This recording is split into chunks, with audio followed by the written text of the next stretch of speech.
كانوا قليلا من الليل ما يهجعون وبالأسحار هم يستغفرون.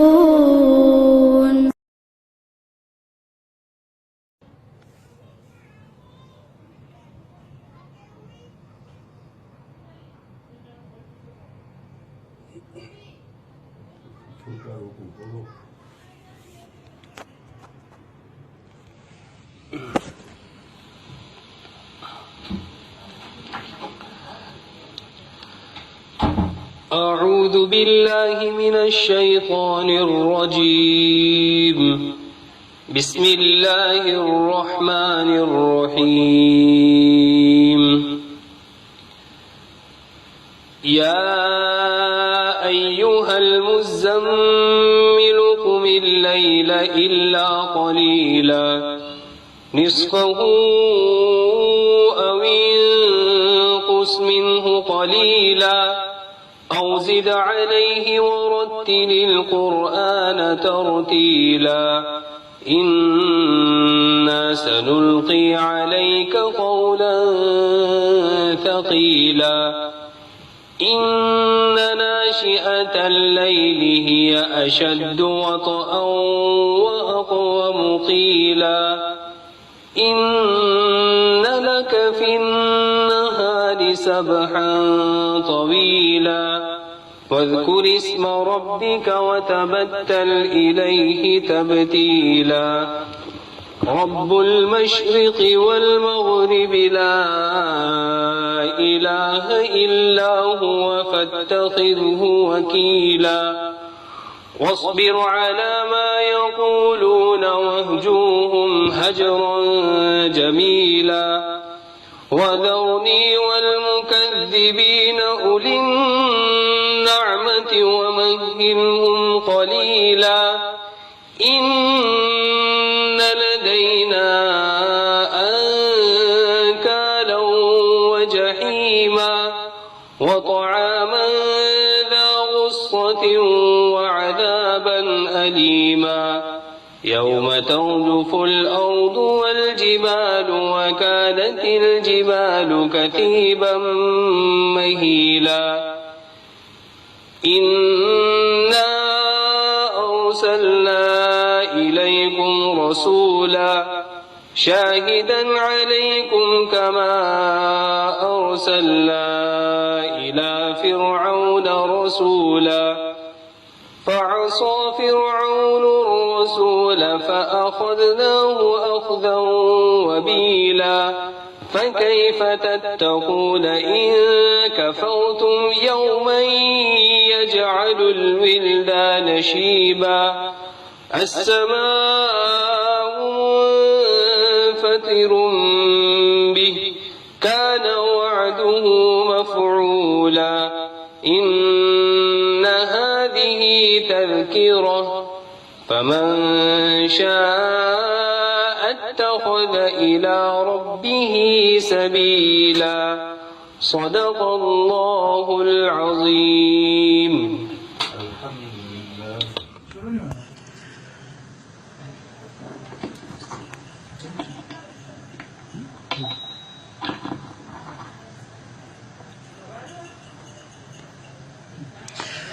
الحمد لله نحمده ونستعينه ونستغفره ونؤمن به ونتوكل عليه ونعوذ بالله من شرور أنفسنا ومن سيئات أعمالنا من يهده الله فلا مضل له ومن يضلله فلا هادي له وأشهد أن لا إله إلا الله وحده لا شريك له وأشهد أن سيدنا ومولانا وحبيبنا وشفيعنا محمدا عبده ورسوله أرسله إلى الناس كافة بشيرا ونذيرا وداعيا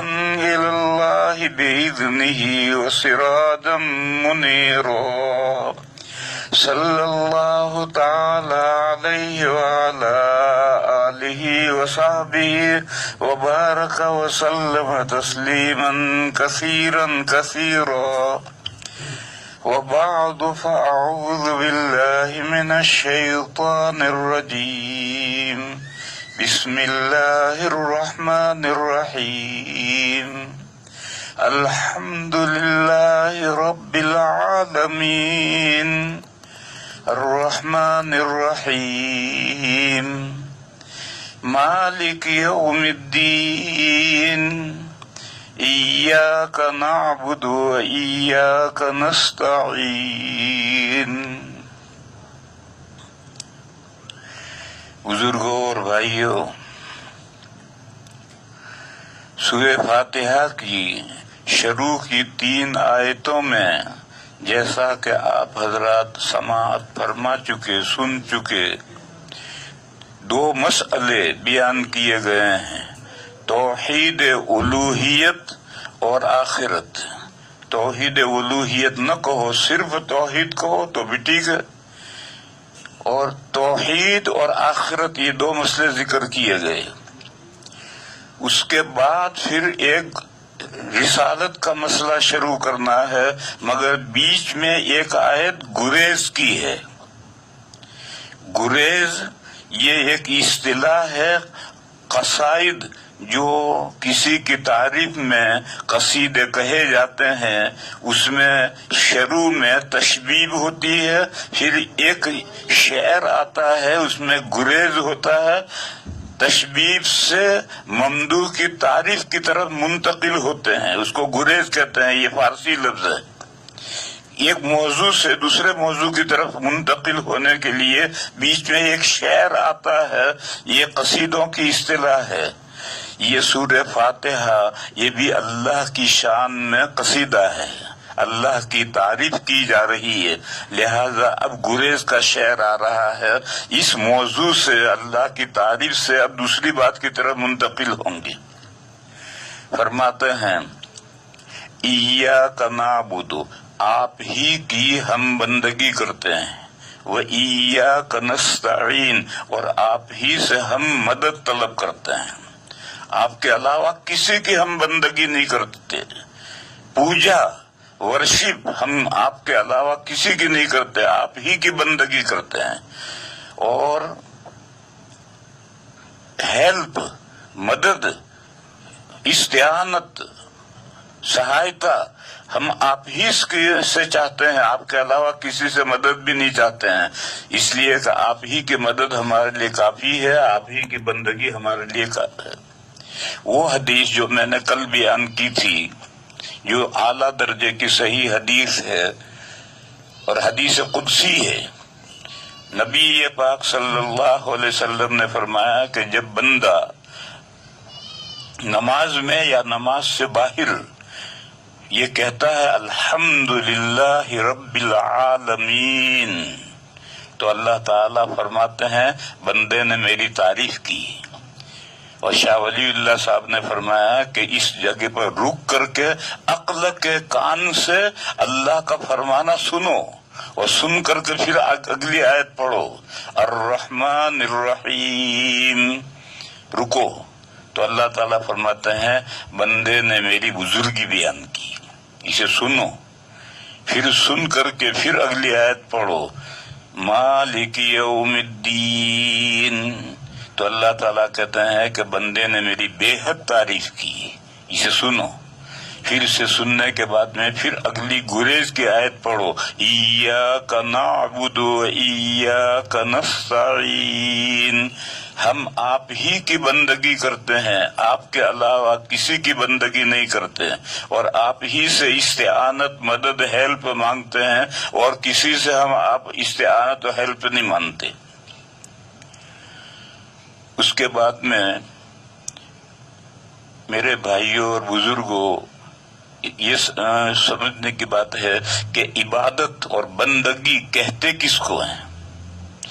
جس کا نام بھی عبادت اور بندگی ہے، ورشپ ہے، عبادت پوجا ہے، وہ اللہ کے علاوہ کسی کی جائز نہیں ہے۔ عبادت صرف اللہ کی کرنی ہے، اور ہم یہ اعتراف کرتے ہیں کہ ہم ایاک نعبد، ہم آپ ہی کی بندگی کرتے ہیں۔ لہذا بندگی کو سمجھنا چاہیے کہ بندگی ہے کیا۔ کتابوں میں یہ لکھا ہے کہ عبادت غایت تذلل ہے، آخری درجے کا اپنے کو لاچار کر دینا۔ تذلل مانے لاچار کر دینا، اپنے آپ کو آخری درجے کا لاچار کر دو۔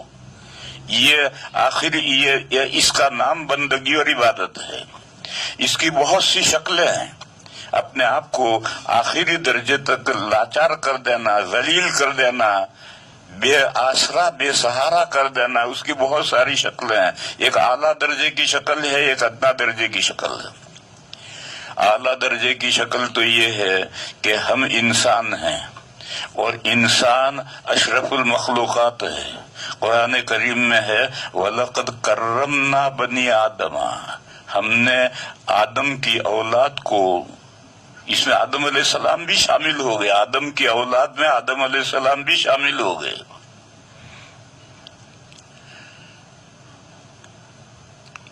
یہ آدم علیہ السلام کو اور ان کی اولاد کو ہم نے ان کی رسپیکٹ کی۔ وَلَقَدْ كَرَّمْنَا بَنِي آدَمَ، ہم نے ان کی رسپیکٹ کی، یعنی اللہ کی تمام مخلوقات میں سب سے زیادہ معزز مخلوق انسان ہے۔ لوگوں میں مشہور ہے کہ انسان اشرف المخلوقات ہے، تمام مخلوقات میں سب سے زیادہ اللہ کے نزدیک معزز ہے۔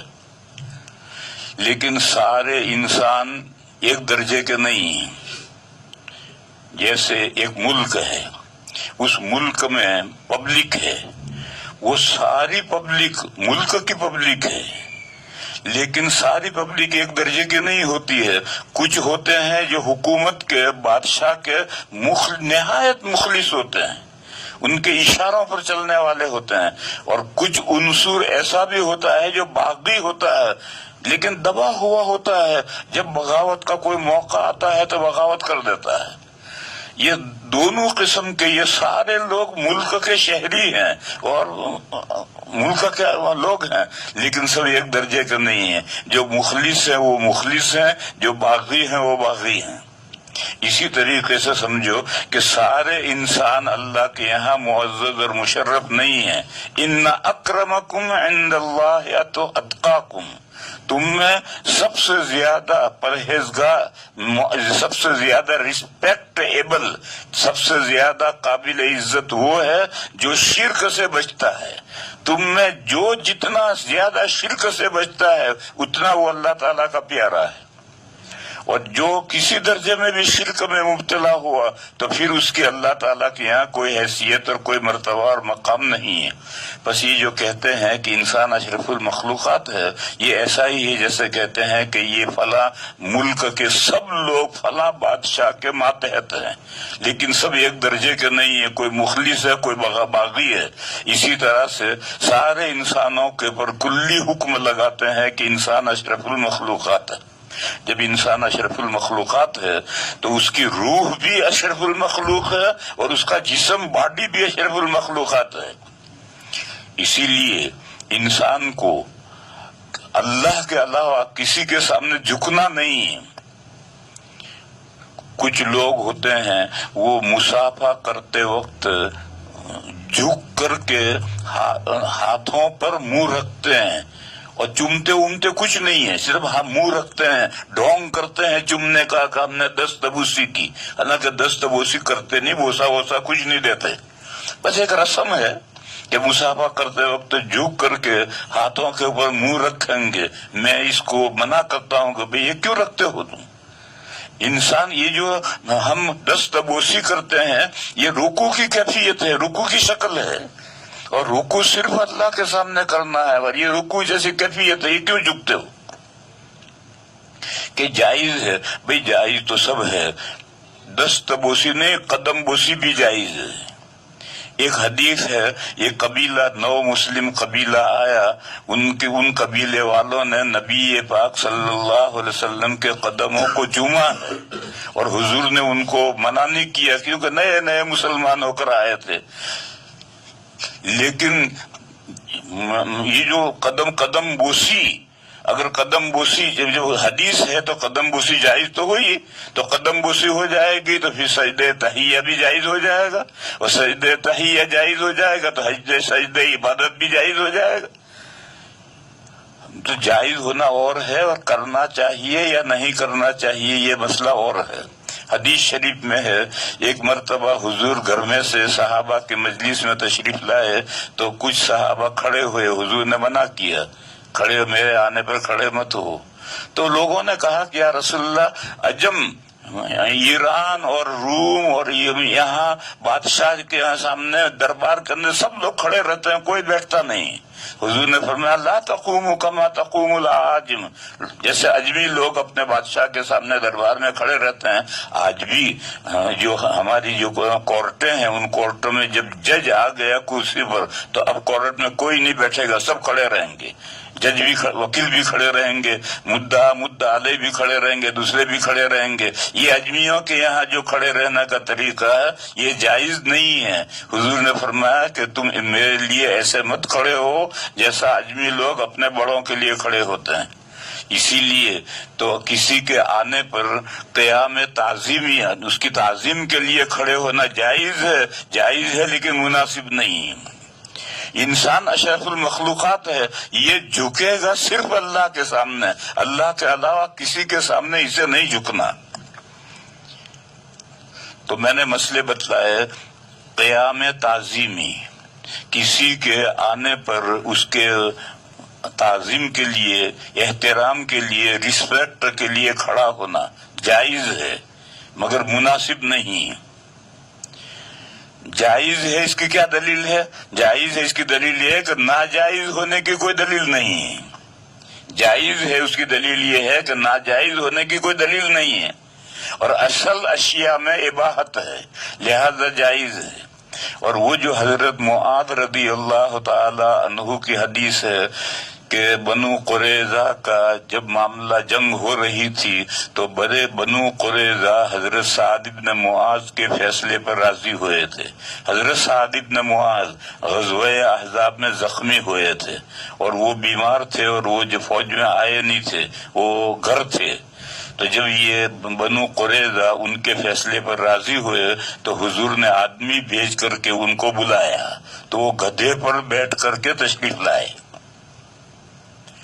جب لشکر کے قریب پہنچے، گدھے پر آ رہے ہیں، بیمار ہیں، کمزور بھی ہو گئے ہیں، تو حضور نے فرمایا قوموا الی سیدکم، ان کے قبیلے کے لوگوں سے کہا کہ تمہارے آقا کی طرف کھڑے ہو، یعنی وہ کمزور ہیں ان کو سہارا دے کر کے گدھے پر سے نیچے اتارو. اس حدیث کو جو لوگ قیام تعظیمی کے لیے کہتے ہیں، حضرت عمر رضی اللہ تعالی عنہ نے اس کی تردید کی ہے کہ اس میں قیام تعظیمی نہیں ہے، یہ تو ہیلپ اور مدد کے لیے ہیں. جیسے کوئی آدمی بیمار گاڑی میں بیٹھ کر آیا، رکشے میں بیٹھ کر آیا تو ہم کہتے ہیں بھئی حضرت کو اتارو، تو حضرت کو اتارو، یہ کھڑا ہونا یہ قیام تعظیمی نہیں ہے. بس یہ حدیث تو اس کا قیام تعظیمی سے کوئی تعلق ہے ہی نہیں، اور اس کے علاوہ کوئی ایسی حدیث نہیں ہے. اور یہ جو حدیث ہے کہ لا تقوموا کما تقوم العاجم، اس کا مصداق کیا ہے؟ پورے جب تک بڑا مجلس میں بیٹھا ہے باقی سب لوگ کھڑے رہیں، کوئی بیٹھے نہ، یہ بھی قیام تعظیمی نہیں ہے. بس قیام تعظیمی کے تعلق سے کوئی حدیث نہیں ہے، ممانعت کی بھی نہیں ہے، جواز کی بھی نہیں ہے، لہذا جائز تو ہے. جب یہ اصل اشیاء میں اباحت ہے تو قیام تعظیمی جائز ہے، مگر ہمارے اکابر اس کو پسند نہیں کرتے، اس لیے کہ اس میں مشابہت ہے اجمیوں کے لیے. جیسے لوگ کھڑے ہو جاتے ہیں بادشاہ کے آنے پر، ایک دم مجلس میں سارے لوگ کھڑے ہو جاتے ہیں، اس کے مشابہ ہے، اس لیے اس مشابہت کی وجہ سے پسند نہیں کرتے. دوسرا درجہ یہ ہے کہ بڑے کے سامنے جب تک وہ مجلس میں رہے بیٹھے ہی رہو، کھڑے ہی رہو، یہ تو جائز ہی نہیں ہے. اس کے بارے میں تو یہ حدیث ہے مستقل، لا تقوموا کما یقوم العاجم، اجمی جیسے اپنے بادشاہوں کے لیے دربار میں کھڑے رہتے ہیں اس طرح سے تم کھڑے مت رہو، بس اس طرح سے کھڑا رہنا یہ تو ناجائز ہے۔ اور کھڑے رہنے کے علاوہ تعظیم بھی نہیں ہے، احترام بھی نہیں ہے، بس ویسے کسی کے سامنے ہم کھڑے ہیں تو یہ کھڑا ہونا جائز ہے۔ پھر جھکنے کا ایک درجہ تو ہے رکوع، اور یہ جو مصافحہ کرتے وقت جھکتے ہیں تو رکوع کے مشابہت ہو جاتی ہے، اس لیے میں جائز ہے، دست بوسی جائز ہے، مگر میں اسے پسند نہیں کرتا اس لیے کہ رکوع کی مشابہت ہے۔ پھر اس سے آگے قدم بوسی جائز ہی نہیں، اس لیے کہ یہ تو سجدے سے قریب کر دیا اس نے۔ حدیث تو ہے مگر وہ نو مسلم تھے، وہ اپنے زمانے جاہلیت کے طرز پر، جیسا آج بھی ہندوؤں میں بڑوں کے پیر چومے جاتے ہیں تو ایسا عربوں کے اندر بھی پیر چومے جاتے تھے۔ تو اب یہ نو مسلم قبیلہ آیا، اس نے پیر چومے تو حضور نے منع نہیں کیا، لیکن صحابہ کھڑے ہوئے تو ان کو کھڑے ہونے سے بھی منع کیا۔ لہذا قدم بوسی کی حدیث تو ہے لیکن قدم بوسی جائز نہیں، اور قدم بوسی سے آگے پھر سجدے تحیہ ہے، سلامی کا سجدہ۔ کچھ ہمارے یہاں مسلمانوں میں کچھ لوگ ہیں، مجھے ایک بندے نے موبائل میں واٹس ایپ پر مجھے دیکھا کہ ایک پیر صاحب کھڑے ہیں اور مریدین ایک کے بعد دیگرے آتے ہیں اور آتے ہی سجدہ کرتے ہیں، جو بھی آتا ہے آ کر سجدہ کرتا ہے، سجدہ کر کے پھر اٹھ کر بیٹھتا ہے۔ تو یہ آ کر کے پیر صاحب تو کھڑے ہیں اور آنے والے جو مریدین آتے ہیں ایک کے بعد دیگرے آتے ہیں، آتے ہی سجدہ کرتے ہیں جیسے نماز میں سجدہ کرتے ہیں اور پھر اٹھ کر کے بیٹھ جاتے ہیں۔ یہ تو حرام ہے، یہ اگرچہ عبادت نہیں سلامی ہے مگر یہ بالکل عبادت کے سجدے کے قریب چلا گیا۔ پھر اس کے آگے عبادت کا سجدہ ہے۔ عبادت کا سجدہ کیا ہے؟ انسان کے ایک نیچے کا طرف ہے پیر والا اور ایک سر کے اوپر والا طرف ہے، یہ سر کے اوپر والے طرف کو جھکا کر کے پیروں والے لیول پر لے آؤ، یہ عبادت کا سجدہ ہو گیا۔ یہ سجدہ حرام ہے، چاہے سجدہ تحیہ کے طور پر ہو یا بندگی کے طور پر ہو، یہ سجدہ حرام ہے۔ طرف اعلیٰ سر اس کو پیروں کے لیول پر لے آؤ، یہ سجدہ ہوا۔ یہ جو پیروں کے لیول پر لے آنا، اس میں دو گھٹنوں کا ہیلپ لینی پڑے گی اور دو ہاتھوں کی بھی ہیلپ لینی پڑے گی، اگر ہیلپ نہیں لوگے تو دھڑام سے گرو گے۔ اور سر کی یہ جو اوپر کا طرف ہے کھوپڑی، یہ سر لگا، اگر سر پہ رکھو گے تو پیر اوپر جائیں گے، لہذا اس کے بجائے ماتھا رکھو، اس لیے کہ پورا سر ہے، اس سر کا کوئی بھی جز رکھ لو، یہ ماتھا رکھ لیا تو گویا ہم نے یہ رکھ لیا۔ اور پیر، اگر پیر جیسے کھڑے ہوئے حالت ہوتے ایسے ہی رہیں گے تو یہ سر کیسے آئے گا؟ تو پیروں میں اتنا کیا کہ پیر اٹھاؤ اور انگلیاں دبا کر کے سجدے میں رکھو۔ یہ انگلیاں کا دبا کر سجدے میں رکھنا یہ ایک طرف اسفل کا رکھنا ہے، اور یہاں ماتھا رکھنا یہ گویا سر کا رکھنا ہے۔ یہ عبادت کا سجدہ ہے۔ یہ تو ہے عبادت جو ہم نماز کے اندر کرتے ہیں، یہ عبادت اللہ ہی کے لیے ہے، اس کے علاوہ کوئی نہیں۔ اس کے علاوہ وہ میں نے کہا تھا کہ عبادت کے معنی لکھتے ہیں غایت تذلل، یعنی اپنے آپ کو بالکل لاچار کر کے پیش کرو۔ تو علماء کرام نے قرآن کریم میں یہ ہے کہ اگر آپ جانور کو ذبح کرتے ہیں اور ذبح کرتے کے وقت کہتے ہیں کہ بسم فلان، فلاں کے نام پر ذبح کرتا ہوں، یہ مردار ہو گیا، حرام ہو گیا۔ جب بسم فلان کہہ کر ذبح کیا تو یہ بندگی عبادت کی، لہذا یہ جانور حرام ہو گئے، اسے نہیں کھا سکتے۔ اسی طریقے سے کتابوں میں مسئلہ ہے کہ اگر کوئی جانور کسی کے نام پر چھوڑا گیا، آج ہی آیت پڑھی ہے ما جعل اللہ من بحیرۃ ولا صائبۃ ولا وسیلۃ ولا حامن، یہ وہ جانور تھے جن کو مشرکین بتوں کے نام پر چھوڑتے تھے۔ آج بھی اگر کسی ولی کے نام پر یا کسی بزرگ کے نام پر کوئی بکرا یا مرغا چھوڑ دیا گیا تو یہ حرام ہو گیا۔ جب تک بھی چھوڑنے والا اپنے عمل سے توبہ نہ کرے اور توبہ کرنے کے بعد میں پھر بسم اللہ اللہ اکبر کہہ کر ذبح کرے تو حلال ہوگا، لیکن جب تک وہ توبہ نہیں کرے گا اگر بسم اللہ اللہ اکبر کہہ کر ذبح کرو گے تب بھی حرام ہے۔ اسی طریقے پر غیر اللہ کی منت ماننا، اللہ کے علاوہ کوئی کہ میرا لڑکا بیمار ہوا ہے، یہ ہوا ہے، وہ ہوا ہے، تو اگر یہ اچھا ہو جائے گا تو میں فلاں پیر صاحب کے نام کا چراغ بھروں گا، اتنا تیل دوں گا، درگاہ میں تیل دوں گا، اتنا دوں گا، یہ غیر اللہ کی منت ماننا یہ بھی حرام ہے۔ میں تو یہ سمجھا رہا ہوں کہ عبادت کی بہت ساری شکلیں ہیں، جتنی بھی شکلیں ہیں عبادت کی ہیں یہ اللہ کے علاوہ کے لیے حرام ہیں، ساری عبادتیں اللہ ہی کی ہیں۔ ہم یہ اعتراف کرتے ہیں ایاک نعبد، ہم آپ ہی کی عبادت کرتے ہیں، آپ کے علاوہ کسی کی بندگی نہیں کرتے۔ ایک بڑے آدمی ہندوستان کے گزرے ہیں، مولانا محمد علی جوہر۔ یہ جب ملک کی آزادی کی جنگ ہو رہی تھی اس وقت میں ان کا بڑا کردار ہے،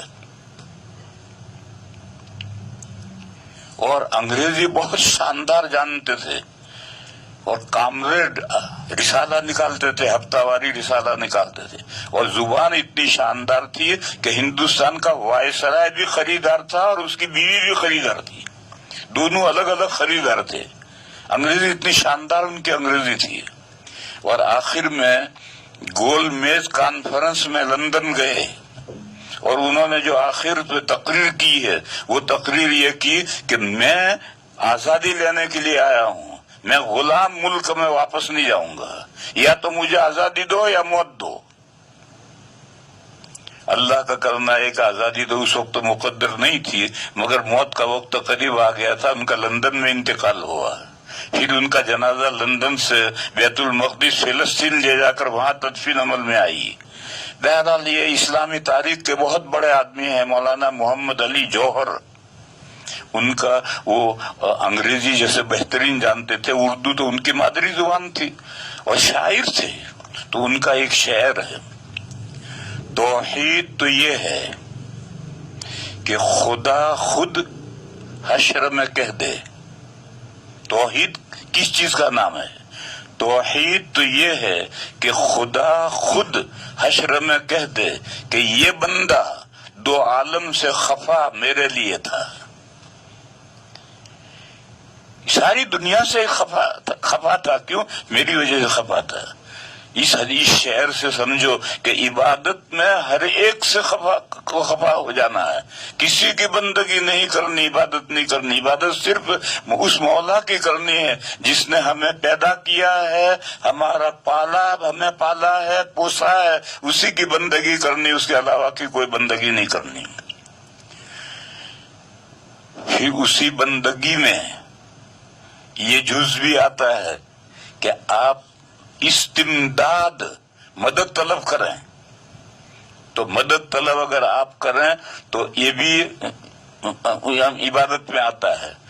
اس لیے اگلے جملے میں یہ کہا کہ ہم آپ کے علاوہ کسی سے مدد بھی نہیں طلب کرتے، ایاک نستعین، آپ ہی کے ہم آپ ہی سے مدد طلب کرتے ہیں، آپ کے علاوہ کسی سے مدد طلب نہیں کرتے۔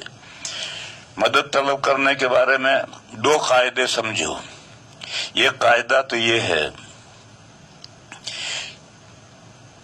آرڈینری امور یعنی عام طور پر ہے، عام طور پر جو امور ہوتے ہیں ان میں آپ مثلا ایک انسان نے کھیت میں گھاس کا گٹھڑ بنایا، بھاری ہے، اس نے کسی سے کہا بھیا ذرا میرے سر پہ دھر دے، تو یہ جائز ہے، آرڈینری امور ہیں، اس میں کوئی حرج نہیں۔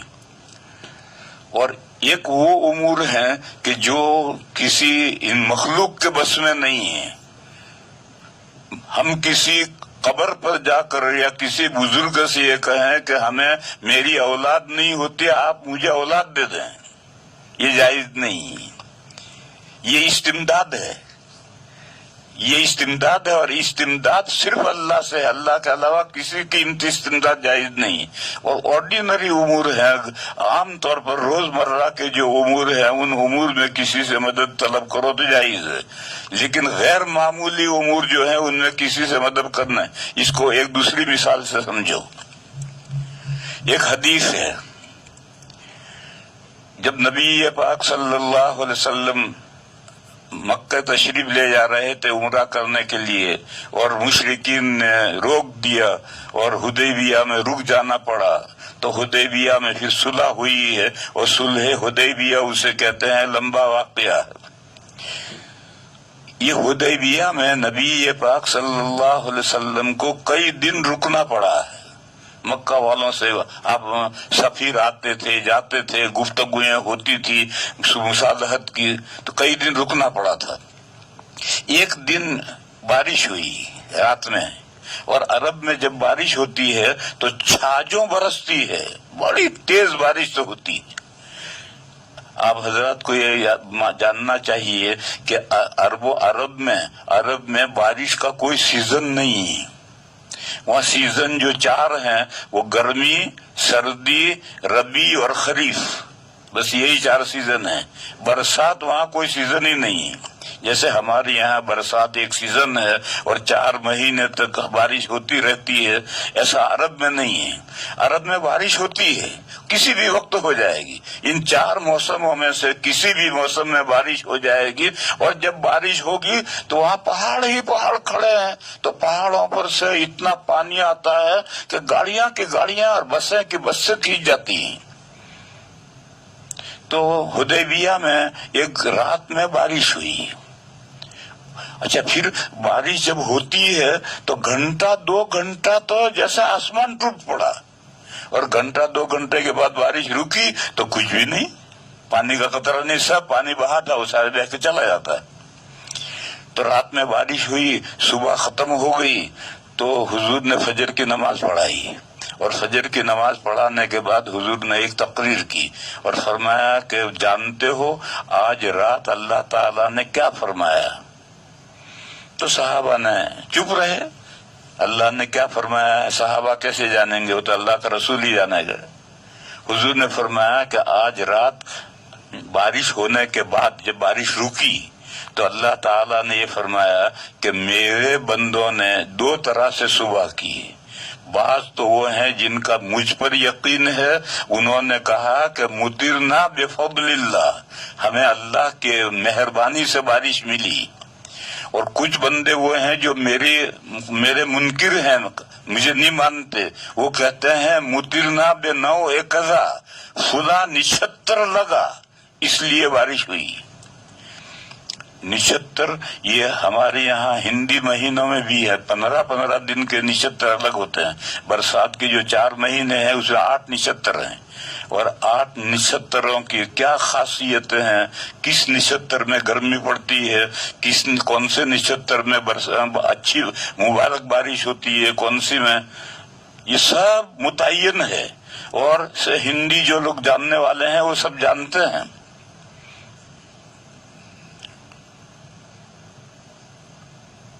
لیکن اگر کوئی یہ کہتا ہے کہ فلاں نچھتر لگا اس لیے بارش ہوئی، تو یہ نچھتروں پر ایمان رکھتا ہے، مجھ پر یقین نہیں رکھتا ہے۔ اس حدیث شریف سے معلوم ہوا کہ وہ چیزیں جن کی تاثیر مخفی ہے اس میں نسبت جائز نہیں، اور جس کی تاثیر واضح ہے اس میں نسبت جائز ہے۔ مثلاً بھئی تمہارا یہ لڑکا بچہ بیمار تھا، کیسا، تو کھیل کود رہا ہے، تو یہ کہا کہ فلاں ڈاکٹر سے علاج کرایا، فلاں حکیم سے علاج کرایا، اچھا ہو گیا، یہ نسبت جائز ہے، کیونکہ دوائیں لانا اور دواؤں سے شفا ہونا یہ بدیہی تاثیر ہے، اس کو ہر کوئی جانتا ہے، اور اس میں کوئی عقیدہ بگڑتا نہیں ہے اگر نسبت کریں کہ فلاں ڈاکٹر سے علاج کرایا، فلاں حکیم کی دوا لایا اس لیے بچہ اچھا ہو گیا، یہ نسبت جائز ہے، اس تاثیر واضح ہے۔ یا جیسے کہ یورپ میں جہاں ہر وقت بادل رہتے ہیں،